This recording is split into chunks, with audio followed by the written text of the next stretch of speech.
내년 4월 10일 치르는 22대 총선. 오늘이 4월 7일이니까 정말 1년 남았습니다. 내년 총선의 성격은 어떻게 될까요? 정권 심판론이냐, 야당 심판론이냐. 여소야대 정국은 여대 야소로 바뀔 것이냐, 아니면 그대로 유지될 것이냐. 남은 1년 동안의 변수는 뭐가 될 것이냐. 예, 총선을 1년 앞두고 여야 원로 정치인들과 함께 1년 앞을 내다보려고 합니다. 이 두 분의 특징은요. 자신의 출신당을 향해서도 가감없이 쓴소리를 하는 분들이라는 그 점이죠. 애정어린 쓴소리의 주인공 두 분, 국민의힘 이재호 상임고문, 그리고 유인태 전 국회 사무총장, 오랜만에 두 분 모셨습니다. 어서 오십시오. 예, 오랜만입니다. 아, 정말 우리 이재호 고모님은 정말 오랜만에 뵙네요. 네. 아침마다 등산을 하시느라고. 아침 바로는 뭐 어느 방송이든 못 나가니까. 어렵게 모셨습니다. 자당을 향한 쓴소리를 너무 하셔가지고 후배 정치인들 만나면은 좀 싫어하진 않아요? 껄끄러워하진 않습니까, 총장님? 그 혼사가 있어서 국회 동산에 갔다가 예. 그 5선이나 한 놈을 마주쳤어요. 조정식 사무총장. 예, 반갑게 인사를 하고. 아, 뭐라고 서운해 안 하세요? 서운해. 무슨 제가 형님 계보가 된 것 같아요 이러더라고요. 형님 계보된 것 같다고. 그 라인 된 것 같다고. 아니, 그게 또 정치의 멋이죠. 그렇게 또 넉넉하게 받아들여 주고 또 형님은 또 뭐 가감없이 쓴소리하고 이런 게 되는 게 정치죠, 정말. 아유, 다행입니다. 전 두 분 싸우셨을까 봐 걱정했는데. 싸우기는. 현역들이 우리 두 사람에 대해서 좀 불편해하는 사람이 적은 이유는 예. 우리가 또 국회의원 출마하려고 하거나 뭐 또 하려고 하거나 그런 게 아니라는 걸 알기 때문에 그거죠. 우리가 말하는 진심을 좀 받아들이는 거지. 근데 우리가 또 뭐 저래 갖고 또 뭐 자기가 또 뭐 출마하고 뭐 하려 그러냐 이렇게 되면 사람들이 진심으로 안 받아들이지 말하는 거는. 근데 우리는 뭐 그런 건 아니라는 걸 이미 아니까. 예, 그래서 저희도 두 분을 모셨습니다. 자, 가정을 한번 해보죠. 지금과 같은 상황에서 내일 바로 총선이라고 한번 가정해보죠. 내일이 총선이에요. 그러면 어떤 결과가 나올 것이냐? 어떤 결과가 나올 것이냐? 이재호 고문님 어떻게 보세요? 내일 당장 선거한다 그러면 이 분위기에서 이 분위기에서 야대 여소는 바뀌겠죠. 아, 바뀝니까? 예. 왜냐 그러면 민주당이 이제 야대가 되고 난 다음에 그동안에 너무 국회에서 일방적인 독주를 많이 했기 때문에 국민들이 마음속에 말은 안 하지만은 그러니까 국민의힘에 대해서 비판적인 생각은 갖고 있지만 그렇다고 야당 의석을 너무 많이 주면 안 되겠다 이 생각을 하고 있기 때문에 야당이 지금처럼 다수 의석은 못 가질 거예요. 여소야대가 여대 야소로 바뀌긴 한다. 그러나 여당도 과반을 얻거나 뭐 넘기거나 이러기는 좀 어렵지 않겠냐. 그죠? 야당보다가 뭐 몇 석은 더 많을는지 모르지만은 의회를 독점할 수 있는 과반 의석은 얻기가 어렵지 않겠냐. 윤태 총장님은 몇 대 몇 보세요? 대략 의석수를 좀 정해본다면? 아니 뭐 요새 그렇게 무당층이 늘어간다는 거는 뭐 두 당이 다시 별로 호감이 안 간다는 무당시 한 40% 된대요. 뭐 그렇게 되는 거 아니겠어요? 그러니까 지금 그런 이제 상태에서 투표를 한다고 그러면 글쎄 뭐 지금은 그리고 또 그 윤석열 대통령하고 지금 이쪽에 이재명 대표하고 비호감도가 뭐 둘이 똑같았잖아요. 연말의 조사에서. 연말 조사에서는. 그걸로 봐서는 제가 보기에 정말 백중일 것 같아요. 바로 한다 그러면. 비슷비슷. 정말 모르겠다. 정말 그걸 알 수가 없죠 이제. 자, 그러면 내일이 선거면 그럴 것이다라는 예측인데 선거는 1년 뒤거든요. 1년 뒤에 변수는 뭐가 될 것이냐. 그 변수를 한번 우리가 예측해보면 좋을 것 같아요. 우선 변수 얘기하기 전에 내년 선거의 성격은 어떻게 될 것이냐를 규정한다면은 정권 심판론입니까? 야당 심판론입니까? 항상 이거 가지고 얘기하잖아요. 정권 심판론이다. 아니다. 야당 뭐 횡포론이다. 이재 고모님? 이게 1년을 이제 윤 정권이 했는데 그렇게 지지를 못 받잖아요. 지지율이 좀 뭐 예. 낮죠 계속. 뭐 지지층 30%고 안에서 왔다 갔다 이렇게 되니까 예. 그러니까 고정 지지층은 확보를 해놨지만은 선거에 유의미한 지지층은 확보를 못하고 있는 거지 지금. 아. 선거에. 유의미하려면 적어도 어느 정도는 돼야 유의미. 40% 이상은 얻어야지. 하하. 예. 예. 그런데 그러면 선거는 대개 이제 주로 공천인데 공천 파도인데 그럼 앞 1년도 안에 지금 국민의힘이 잘 할 수 있는 게 있겠냐. 우선 대통령실이 앞으로 1년도 안에 국민의 마음을 끌어당길 수 있는 것을 할 수 있겠느냐. 지금 그동안에 대통령이 한 것으로 봐서 뭐 외교 관계라든지 뭐 국내 관계라든지 여러 가지로 봐서 네. 아마 국민들이 그렇게 대통령인데 기대를 안 걸 거예요. 그다음에 여당이 그럼 뭐 잘할 거냐. 지금 김기현 체제에서. 예. 요즘 뭐 최고위원들이 돌아가면서 릴레이로 지금 헛소리 하잖아요, 지금. 지금 지금 그러니까 국민들이 볼 때 저 여당은 대통령만 쳐다보는 당이기 때문에 여당으로서 생명력은 없다 이렇게 보니까 그럼 여당이 앞으로 1년도 안에 특별히 잘할 거다. 이런 기대가 없잖아요. 지금 아예 뭐 예. 성격과 함께 변수까지 한 번에 말씀을 좀 해주실 때 잠시만 기다려주세요. 유 총장님은 성격을 어떻게 규정하십니까? 정권 심판론 성격이 강하다고 봐야죠. 그럴 거라고 보세요? 역대 취임해가지고 이렇게 첫 해 몇 달도 안 돼서 뭐 지지율이 20%대로 떨어지고 한 해는 드물었잖아요. 지금. 그리고 그 후에 뭐 개선된 게 없지 않습니까 지금. 뭐 그렇게 보면은 그 정권 그리고 지금 소위 개선될 여지가 지금 보이질 않잖아요. 이 정권에. 그러면 정권 심판론 성격이 강할 수밖에. 그리고 부정 평가가 그 평균으로 봐도 60%대 아닙니까? 그거는 60%나 이 정권에 대해서 부정적이라는 거는 뭐 내년 총선 전망을 아주 어둡게 하는 거죠, 이 정권은. 그러니까 보통은 정권 잡고 나서 한 2년 정도에 치러지는 총선이면 이제 정권 평가 성격이 짙죠. 보통은 짙은데 1년 정도니까 만약에 이번 연말까지 예. 윤석열 대통령이나 여당이 40%에서 45%를 넘기지 않으면 내년 총선 좀 어둡다고 봐야지. 올 연말까지 40을 기준으로 보시는군요. 40이나 40. 대통령 지지도가 여당에서 대통령 지지도가 40이 넘지 않으면 다음 치러지는 총선은 그렇게 박지 않지. 자, 그러면 이제 각 당의 변수가 될 것들은 뭔가를 한번 들여다볼게요. 그러니까 그 총선 무렵에서 각 당의 가장 중요한 그 당이 얼마나 잘할 수 있느냐 못할 것이냐의 변수가 될 만한 건 뭐가 있느냐. 유 총장님. 먼저 국민의힘의 변수는 큰 변수는 뭐라고 보세요? 아니 뭐 그 윤석열 대통령이 결국 내 얼굴로 선거 치른다고 했잖아요. 예. 그리고 뭐 당 지도부라는 게 친윤 일색이 되니까 결국 윤석열 정부가 잘 하냐 못하냐 뭐 그게 총선을 가름하겠죠. 일단 최대 변수는 대통령 지지율일 것이다. 예. 당 내부에서는 어떤 것들이 좀 그럼 지지율을 중심으로 해서 어떤 것들이 좀 움직일 거라고 보세요? 그 무렵에? 글쎄, 근데 전 사실은 이걸 내년 총선 전망을 하자고 하면 이 선거제도가 어떻게 될 거냐. 지금 뭐 전원위원회가 있고 어쨌든 다당 기호 1, 2번만 생존하는 현행 그 소선구 양당 제가 좀 바뀐다고 하면은 그건 이제 이런 전망이 지금 무의미한 거죠. 지금 얘기하는 게. 그 말씀은 제3당 4당의 출연이 그렇죠. 이제 선거제도가 어떻게 변하냐에 따라 뭐 저쪽도 갈라질 거고 전 뭐 민주당 쪽도 갈라질 거라고 봅니다. 그러니까 하여튼 그게 지금은 제일 그리고 전 또 그렇게 되는 게 우리 정치 발전에 큰 도움이 된다고 보고 우리 국민들이 무당층이라는 게 둘 다 보기 싫다는 사람이 그만 제일 많은 거 아닙니까?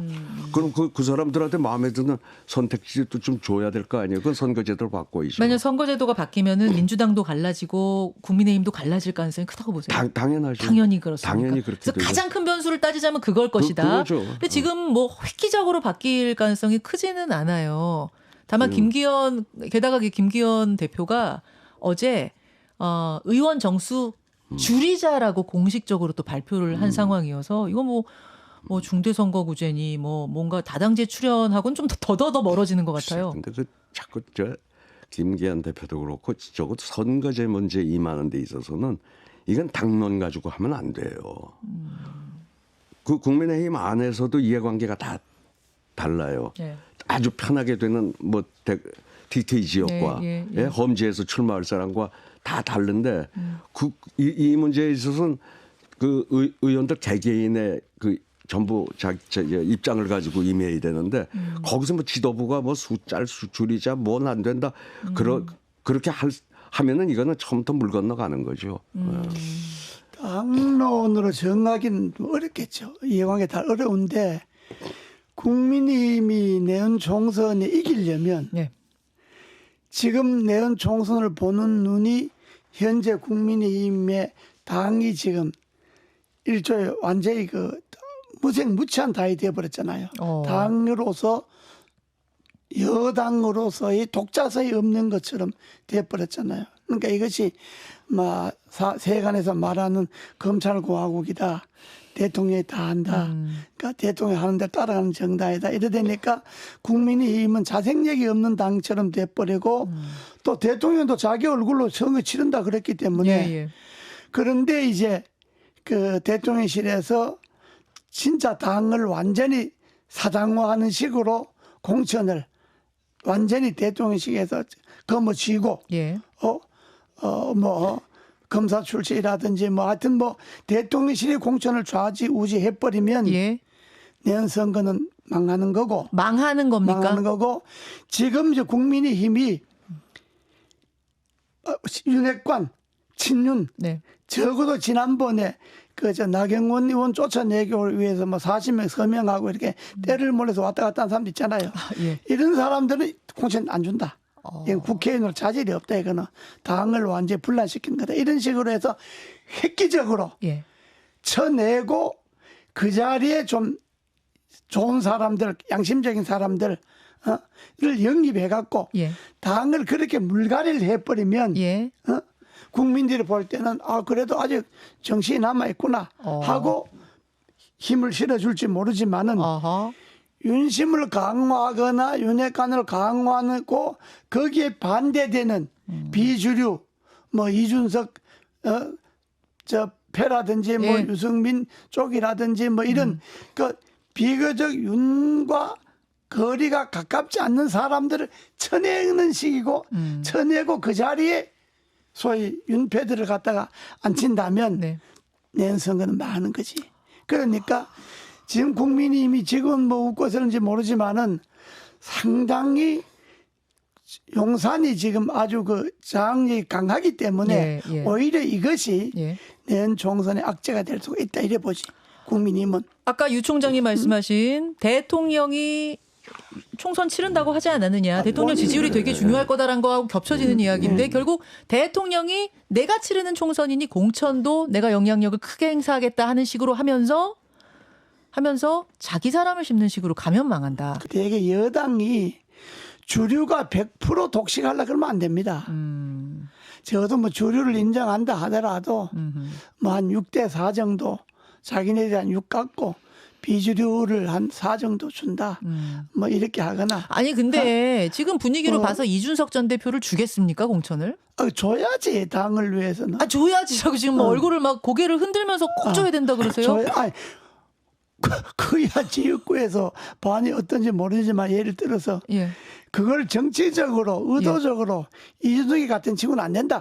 이렇게 하면 당이 이제 어려워지는 거지. 그래요? 이준석이도 좋다 나와서 당선만 되라 끌어안는다. 거기가 뭐 그렇게 험진데 이준석 딴 사람 내보내가지고 뭐 그 이기기도 어려운 데인데 그거에 주겠죠. 근데 주겠지. 유승민 그 의원이 지난번에 경기지사 예. 나가려고 하는 거를 한 걸로 보면 그 대통령은 한 번 찍으면은 그게 좀채 뒤끝이 굉장히 긴 것 같아요. 강하고.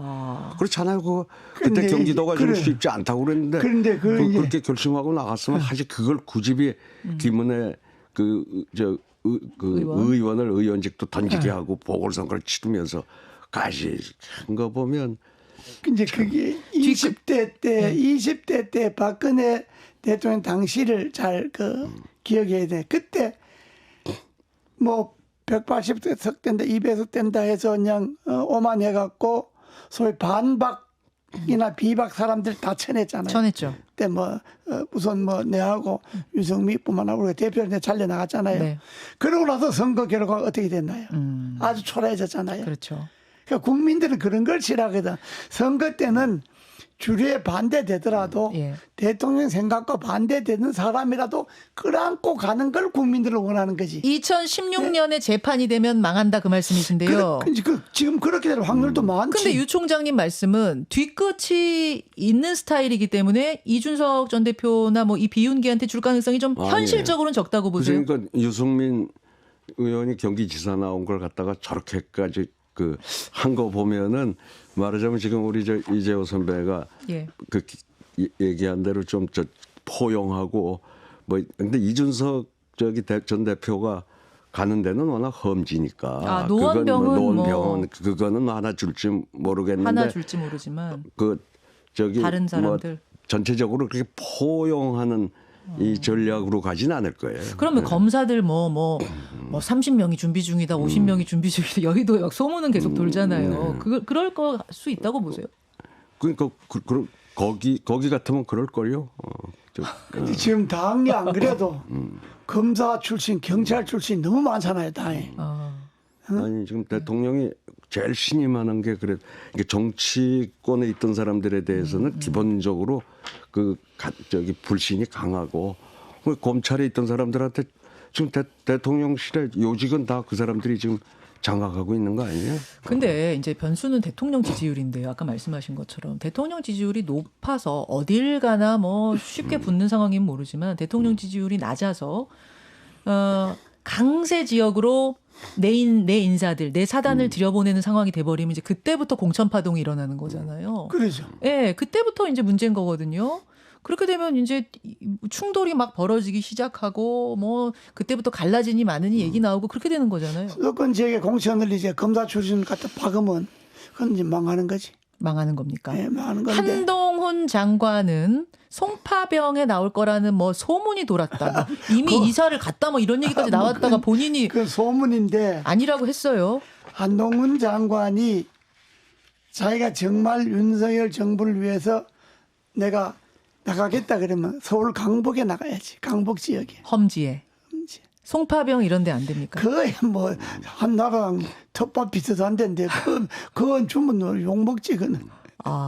거기도 강남 4구 중엔 제일 어려운 지역이다. 어려운 지역이긴 한데 예. 그래도 서울의 강북 지역보다 낫잖아. 아하. 아예 안 나갈 가능성도 있습니까? 한동훈 장관. 안 나가지긴 안 하지. 안 나가면 할 일이 없는데. 장관하면 되잖아요. 임기 장관. 끝날 때까지 장관 할 수도 없잖아. 법무장관을 몇 년씩 하나 1년 하면 되지. 나갈 것이다. 자, 글쎄, 윤대 총장님. 저는 그렇게 나가는 쉽게 결심 그리고 나가서 정치를 할 사람 같다 그러면 그 국회 와서의 그 태도부터 좀 바꿔야지. 지금 같은 태도를 보이면 그 무슨 경쟁력이 있겠어요? 지금은 아주 오만 방자인데 글쎄. 이제 국회의원 나가면서 좀 달라지겠지. 국회의원 하면서 정치가 좀 달라져야지. 홍준표 시장이 방자하다 소리 좋아하지만 그 방자한 대표적인 게 지금 한동훈 장관이에요. 그러니까. 그렇잖아요. 근데 박수영 근데 의원은 예. 한동훈 장관 말라 본인이 내 국회에서 답변하는 거 봤는데 자기는 답변하는 걸 정치적으로 고려하지 않는다 이렇게 이야기하는데 예. 그건 정치적 고려가 아니고 예. 자기 장관이 이 정부의 국무위원이잖아. 예. 국무위원으로서 정부를 대신하는 거잖아요. 그럼 정부의 무게나 정부의 권위를 살려줘야지. 자기 똑똑하고 자기 말 자랑하는 게 아니고 그건 뭐 정치적으로 고려해서 뭐 시세에 따라서 뭐 시류에 따라서 처세하라 이런 뜻이 아니고 그 사람이 그 똑똑한 사람이 말귀를 못 알아듣는데 자기들은 뭐 시류에 따라서 처세하라 이런 이야기가 아니고 예. 뭐 국회에 가서 뭐 국회의원들 마음 상하지 않게 민주당하고 싸우지 말라 이런 이야기는 예. 시류에 영합하라는 이야기가 아니고 예, 예. 국무위원으로서의 품격을 지켜라 이 말이지. 거기가 그거가 뭐 국무위원이 야당하고 말싸움한 데 아니잖아요. 그런데 그걸 자기는 나는 뭐 정치적으로 저지하지 않는다. 자기 답변하니 그래서 나는 뭐 사실대로 한다 이렇게 말하는 것을 마치 잘하는 것처럼 이야기하는데 그런 생각 갖고는 정치를 못하지. 그렇습니까? 그래. 그러면 한동훈 장관은 뭐 두 분 다 나갈 것이다 이렇게 보시는 거고. 전뭐 그러니까 아니라고 보시는 건가요? 유 총장님은 꼭 나간다고 뭐 알 수는 없지만은 그리고 나와도 별로 경쟁력도 없을 거다 이렇게 보죠. 별 경쟁력도. 근데 자기 지지층에서 인기 있는 게 무슨 뭐 경쟁력이에요. 지금 보면 말이죠. 이재명 대표 사퇴론이 불쑥불쑥 뭐 나오긴 합니다만 확 힘을 받고 사퇴론이 가는 상황은 아니거든요. 아니지 지금 근데 지금은 그냥 우물쭈물하고 넘어가는 상황이지. 상황이 그러면 총선 가까이 올수록 좀 달라질 거라고 보세요? 총선 가까이 갈수록 저는 민주당은 어려워진다고 보고 지금이라도 빨리 총선과 멀리 남아있을 때 빨리 그만두고 민주당이 재전환을 해갖고 심기일전에서 진짜 윤석열 정부와 한번 싸워보자 이렇게 예. 국민들이 그래 민주당 뭐 저 정도면 다시 한번 힘밀어줄 필요 있다 라고 생각하면 되는데 예. 그러지 않고 가면 민주당 내부도 국민이 못지않게 복잡할 거예요. 자, 유인태 총장님은 민주당의 변수 어떻게 보시는 건가요? 결국 뭐 이재명 대표 지금 기소돼서 그 재판이 어떻게 결과가 나는지 우선 선거법 저거는 아마 뭐잖아 나올 것 같은데 또 예. 시한도 있고 김문기 하니까. 씨 건. 뭘 허위사실 유포. 예. 나머지 재판은 뭐 1년 안에 아마 1심 판결도 나오기가 어렵지 않을까 이제 기소된 해도 그렇게 보는데 모르겠어요. 이제 가령 지금 이재명 대표는 기소도 직접 돈을 받았다는 거는 기소조차 없는데 이제 이른바 측근이라고 하는 사람들은 기소가 돼 있잖아요. 그 사람들이 본인들은 부인하고 있고 아주 최측근이었다고 하는 사람들이 어쨌든 뇌물성 돈을 제법 받았다고 하면 저는 이재명 대표가 당 대표직을 본인이 비록 안 받았더라도 유지하는 게 어려울 거라고 봅니다. 그렇게 가지고는 그럼 우리 국민들 많이 측근들이 받은 게 다 이재명이 지가 안 받고 거기 시켜서 받은 거지 이렇게 그렇게 볼 거 아니겠어요. 그래가지고는 선거 치르기가 어렵죠. 근데 그건 본인들이 다 부인하고 있기 때문에 하여튼 이 재판 결과를 조금 더 이제 뭐 재판은 요새 다 공개 재판이고 그 법정에 가면 뭐 다 그 팩트들이 나오니까 그걸 좀 지켜보고 지금 이재명 대표는 아직도 작년 8월인가 대표가 됐잖아요. 그래 지금 이제 고만두라 소리가 들어간 건 지금 들으면 또 전당대회를 치러야 되는데 그런 뭐 여러 가지 정치 일정 때문에 이쪽에서도 우선 가을까지 좀 그러고 재판 과정을 좀 지켜보자 뭐 이런 쪽으로 비명계도 그렇게 된 걸로 그러니까 사퇴론이 더 커지지 않는 이유는 일단 시기적으로 지금 뭐 그렇게 한다고 해도 당장 대안이 없다는 걸 비명계도 알고 있기 때문이다. 이렇게 그러면 시간이 지나면 지날수록 총선 가까우면 가까울수록 비명계의 사퇴 요구 목소리가 더 높아질 거라고 보시는 거예요. 그건 재판과 관련이 있다. 일단 그럼 김문기 씨 재판부터 어떻게 나오느냐. 그거 재판이 어떻게 진행되느냐에 따라서 이재명 대표가 좀 그동안 너무 억울하게 많이 오해를 받았다 뭐 이런 쪽으로 갈런지 역시 나였구나 뭐 이렇게 역시 나였구나 한다면 이재명 대표 가지고는 선거 못 치른다고 봐야죠. 역시. 그게 이제 국민의힘 쪽에서 보면 이재명 리서크가 민주당 만의 문제가 아니고 국민의힘 쪽에서도 그게 아주 정말로 신경이 많이 쓰여야 되는 게 지금 이재명 대표가 뭐 선거법 재판하는 거 그건 뭐 그렇다 치고 예. 나머지 사실에 대해서 대장동이니 뭐 백현동이니 어느 성남FC 하나라도 저게 만 재판한다 하더라도 뭐 저게 무혐의가 나오거나 무죄가 나오거나 공소 유지가 안 되거나 이렇게 돼서 정말 그 이재명 리스크가 생각하는 것보다가 그 뚜껑 열어보니까 그게 아니네. 뭐 본인이 뇌물 받은 직접 받은 것도 없고 물론 기소해야 되겠죠. 뭐 배임이나 뭐나 해가 죄면 되겠지만은 그러나 국민들은 이재명 대표가 돈을 얼마나 받았느냐 이게 지금 관심인데 실제 뭐 재판해 보니까 이재명 대표 돈을 받은 게 없다. 그런데 그건 뭐 3년이나 내내 끌고 1년이나 내내 저렇게 난리를 쳤다. 이렇게 되면 이건 역풍 부는 거지. 국민이 망하는 거지. 양당에 다 변수가 될 다 것이다. 변수가 되는 양당에 다 변수. 그래서 지금 검찰이 저런 식으로 엄벙덤벙 멋대로 해갖고는 뭐 하영재 체포영장 내듯이 판사가 기각할 거 뻔한데 내듯이 알겠습니다. 저런 식으로 엄벙덤벙 나가면 진짜 내년 총선은 예측하기 어렵지. 제가 한 2분 정도 남았는데요. 각 당에서 그럼 이 사람을 주목하라. 두 분이 좀 주목하시는 인물이 있다면 이 사람의 활약을 주목하라. 뭐 떠오르는 사람이 있습니까? 유인태 총장님 어떠세요? 먼저 민주당. 이미지가 괜찮고 중도층의 중도 확장성이 있는 그 사람들을 이른바 뭐 이제 이재명 리스크가 좀 본격화되면 뭐 연말쯤에 가서 뭐 비대위원장으로 그렇게 모시면 총선이 상당히 유리하지 않겠냐. 뭐 이러면서 좀 거론되는 사람들은 좀 있더라고요. 누가 좀 귀에 들어오셨어요? 뭐 여기서 굳이 뭐 얘기를 해야 되나? 예. 굳이 얘기를 하셔야 됩니다. 여기는.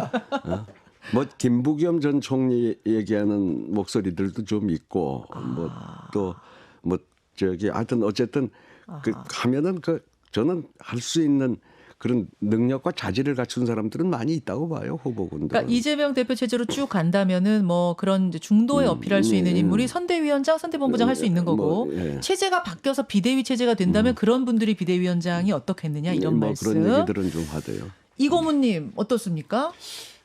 국민의힘에서는 좀 젊은 사람들. 지난번에 그 전화람회하고 같이 나왔던 그 젊은 친구들 있잖아요.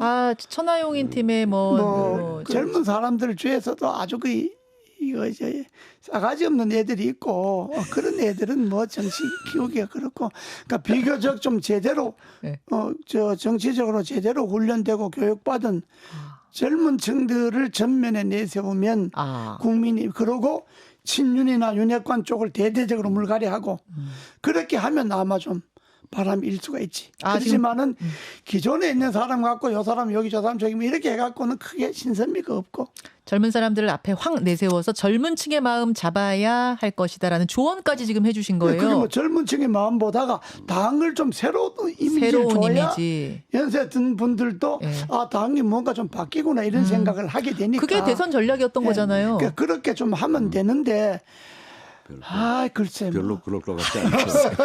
글쎄 하면서 목을 극적극적 하시는 이재호 고문님. 유 총장님, 민주당에도 조언 하나 주신다면?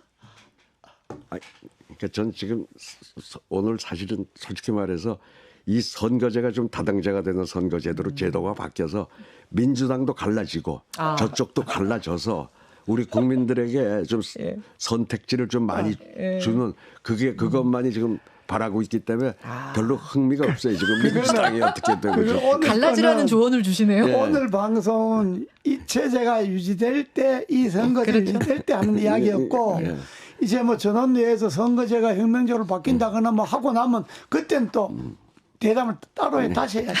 알겠습니다. 총선 D-1년 맞이해서 총선에 지금까지 변수가 뭐가 총선 이제 1년 앞두고 변수가 어떤 것들이 있을까를 오늘 두 분과 함께 짚어봤습니다. 귀한 말씀 감사드리고요. 총선 얼마 남았을 때 한 번, 얼마 남았을 때 한 번 계속 모시겠습니다. 선거제도 바뀌면 안 바뀌어도 모시겠습니다. 두 분과 함께했습니다. 유인태 총장님, 이재호 고문님 고맙습니다. 감사합니다. 김현정의 뉴스쇼는 시청자 여러분의 참여를 기다립니다. 구독과 좋아요, 댓글 잊지 않으셨죠? 알림 설정을 해두시면 평일 아침 7시 20분 실시간 라이브도 참여하실 수 있습니다.